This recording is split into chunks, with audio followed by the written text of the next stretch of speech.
The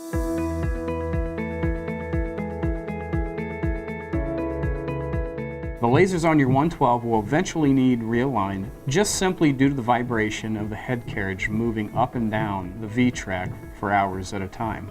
Here are a couple key factors that will determine whether or not you will need to realign your lasers. 1. You are seeing a double line where the lasers are being projected onto the weld track. 2. You are noticing changes in the width of your weld along the length of your weld seam.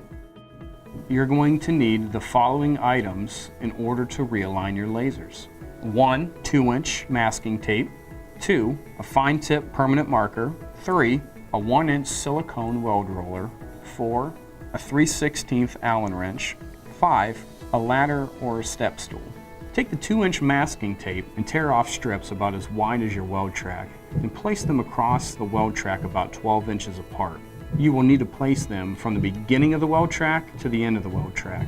After you are done placing the strips of masking tape down the entire length of the track, you will need to make sure that your 1-inch weld roller is installed and in the correct position on the Teflon tape covering the weld track. Now, the placement of the weld roller can vary depending on the product and the operator preference. After you install your weld roller in the desired position, you want to grab a fine tip permanent marker. You will then jog the head carriage with the weld roller in the down position and place the weld roller on top of each strip of masking tape. While the weld roller is on top of each strip, you will need to trace a line onto the masking tape using the inside and outside edge of the weld roller. This will show you where the weld roller is tracking on the weld track. After each line is marked, you will then need to grab your 3/16 Allen wrench and a ladder and/or step stool.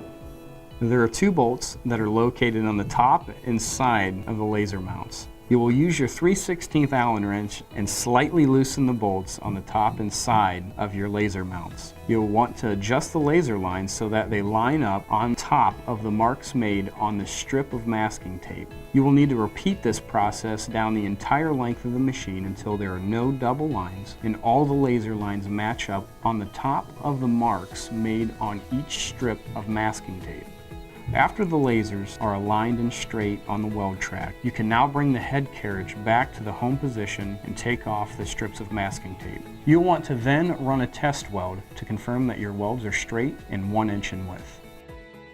If issues are still occurring, please visit our website at www.weldmaster.com or call into our office at 330-833-6739 for any additional support or to schedule a service visit with one of our highly qualified service technicians.